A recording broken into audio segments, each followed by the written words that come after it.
जय गुरु जी, शुक्राना गुरु जी। तृतीय पार्वती खंड का 19वां अध्याय। शंकर जी द्वारा काम का नाश। नारद जी बोले, हे विधे, इसके पश्चात क्या हुआ? उस पाप नाशक कथा को सुनिए, कहिए। ब्रह्मा जी बोले, तब महायोगी शंकर जी को अपनी धीरता में विघ्न पड़ा देख बड़ा आश्चर्य हुआ। उन्होंने कहा, दूसरे की स्त्री देख मेरा मन क्यों बिगड़ा? किस कुकर्मी ने मेरा मन बिगाड़ा? ऐसे विचार से शंकित हो वे इधर उधर देखने लगे। उन्होंने देखा कि मेरे वाम भाग में काम स्थित है। इससे परमात्मा गिरीश को बड़ा क्रोध आया। फिर उन्होंने देखा कि कामदेव प्रत्यक्ष भी धनुष बाण चढ़ाए अंतरिक्ष में स्थित है। वह शंकर जी पर अपने अमोघ अस्त्र छोड़ रहा है, परंतु शिव जी के क्रोध से शांत हो गया। शांत होते ही उन्हें देख कामदेव डर गया और जब मृत्युंजय को सामने देखा तो और भी कांपने लगा। वह इंद्र आदि देवताओं का स्मरण करने लगा। इंद्र आदि आकर महादेव को नमस्कार कर उनकी स्तुति करने लगे। उसी समय महादेव जी के तीसरे नेत्र से जो क्रोध अग्नि फूटी तो वह आकाश में उड़कर पृथ्वी पर गिर पड़ी। इससे चारों ओर उजाला फैल गया। तब तक वह भस्म कर दिया गया। काम के मर जाने पर देवता रोने लगे। पार्वती जी का शरीर भय से श्वेत हो गया। वे चित्त में खेदित हुई सखियों द्वारा अपने घर चली आई। रति मूर्छित हो पृथ्वी पर गिर पड़ी। जब वह सचेष्ट हुई तब कहने लगी, हाँ मैं क्या करूं, कहाँ जाऊं? देवताओं ने यह क्या कर दिया? मेरे उदत स्वामी को यहाँ भेज कर नष्ट करा दिया। हा नाथ समर स्वामी प्राण प्रिय सुख पार्द, हा प्रिय है प्रिय, यहाँ यह क्या हो गया? ऐसा कहकर वह बहुत रोती कलपती, हाथ पैर पीटती, अपने सिर के केसों को नोचने लगी। इसके विलाप से चारों ओर कोहराम मच गया। देवताओं ने रति को बहुत समझाया और कहा कि इसकी थोड़ी सी भस्म अपने पास रख ले, तेरा पति तुझे फिर मिल जाएगा। तू किसी को व्यर्थ क्यों कोसती है? कोई किसी का सुख दुख दाता नहीं है, सब अपने कर्मों का फल पाते हैं। रति को समझाकर सब देवता शिव जी के पास पहुँचे। रति का शोक दूर करने की प्रार्थना की। शिव जी ने कहा, अब मेरे क्रोध से जो हो गया वह अन्यथा नहीं हो सकता। रति का पति अभी तक बिना शरीर का रहेगा जब तक रुक्मिणी के पति भगवान कृष्ण पृथ्वी पर अवतार नहीं लेते। जब वे द्वारका में वास करेंगे और उनके बहुत से पुत्र हो जाएंगे, तब रुक्मिणी के गर्भ से कामदेव का जन्म होगा। उसका नाम प्रद्युम्न होगा, परंतु उत्पन्न होते ही उसे संभर नामक देवता चुराकर समुद्र में डाल देगा। तब तक रति वहीं जाकर रहे, वहीं से वह अपने पति प्रद्युम्न को प्राप्त करेगी, वही उस दैत्य को मारेगा। ब्रह्मा जी ने एक निश्वास ली और कहा कि हे महादेव जी, काम को शीघ्र जिलाकर रति के प्राण की रक्षा कीजिए। शंकर जी ने कहा, अच्छा तो अब मैं प्रसन्न हूँ। इस अवधि के भीतर भी मैं काम को जिला सकता हूँ। वह मेरा गण बनकर यहाँ नित्य इससे विहार भी करता रहेगा। अब तुम लोग अपने लोक को जाओ। देवताओं से ऐसा कह शिव जी अंतर्ध्यान हो गए। रति संबर दैत्य के नगर को चली गई। देवता भी अपने लोक हो गए। तृतीय पार्वती खंड का 19वां अध्याय समाप्त। जय गुरु जी, शुक्राना गुरु जी। ओम नमः शिवाय। शिव जी सदा सहाय। ओम नमः शिवाय। गुरु जी जय गुरु जी, शुक्राना गुरु जी। तृतीय पार्वती खंड का 20वां अध्याय। बड़वानल की कथा।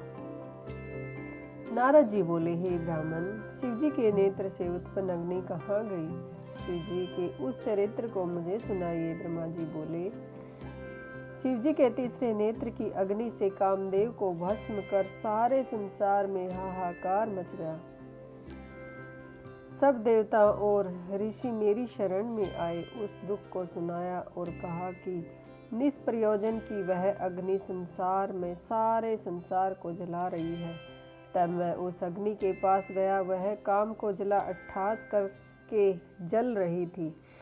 वहां पहुंच मैंने शिव जी की कृपा से उसे शीघ्र ही रोक लिया।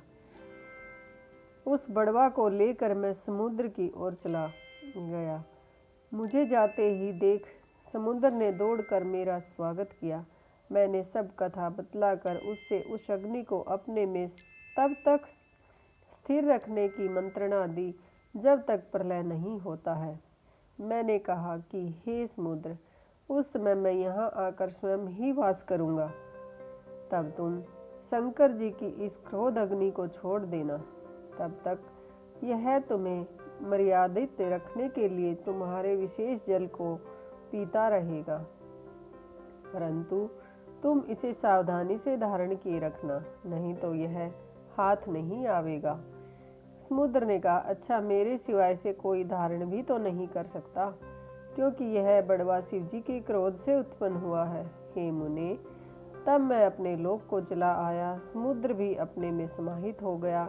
संसार में शांति स्थापित हो गई। तृतीय पार्वती खंड का 20वां अध्याय समाप्त। जय गुरु जी। शुक्राना गुरु जी। ओम नमः शिवाय। शिव जी सदा सहाय।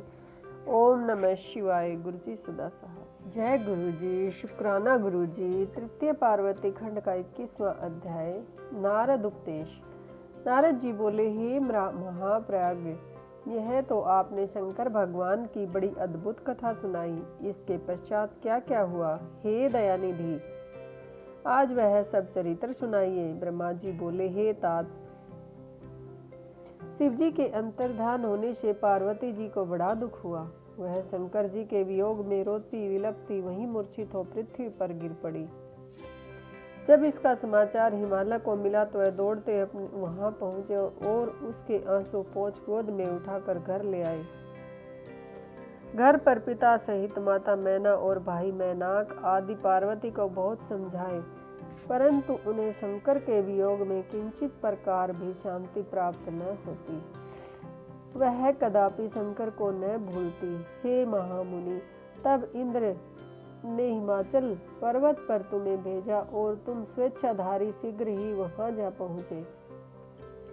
हिमालय ने तुम्हारा सत्कार किया और तुमने 49 उच्च आसन पर बैठकर उसकी कुशल पूछी। हिमाचल ने शिव जी द्वारा काम दहन का समाचार कहकर अपनी पुत्री का दुख प्रकट किया। तुमने कहा, शिव जी का भजन करो। यह कह तुम उठ खड़े हुए और उससे विदा हो एकांत में पार्वती जी से मिले। उनके हित की बात बताई और कहा कि तुम शिव के अतिरिक्त किसी को भी पति के रूप में न ग्रहण करोगी। इससे पार्वती ने एक लंबी सांस ली और तुमसे कहा कि मुझे शंकर जी की आराधना करने के लिए मंत्र दीजिए। बिना सतगुरु के विद्या सफल नहीं होती। तब तुमने शिव पंचाक्षरी का मंत्र दिया, उसका प्रभाव सुनाया और कहा कि यदि तुम इसे जपोगी तो तुम्हारी इस आराधना से शिव जी शीघ्र ही प्रत्यक्ष हो जाएंगे। तुम तप करो, तब से ही शिव जी साध्य है। हे नारद, तुम पार्वती से ऐसा कहकर देव हितार्थ शीघ्र स्वर्ग को चले गए और तुम्हारे द्वारा पंचाक्षरी मंत्र को प्राप्त कर पार्वती जी बहुत प्रसन्न हुई। तृतीय पार्वती खंड का 21वां अध्याय समाप्त। जय गुरु जी। शुक्राना गुरु जी। ओम नमः शिवाय। शिव जी सदा सहाय। ओम नमः शिवाय। गुरु जी सदा सहाय। शिव महापुराण के अगले अध्याय के लिए चैनल को सब्सक्राइब करें।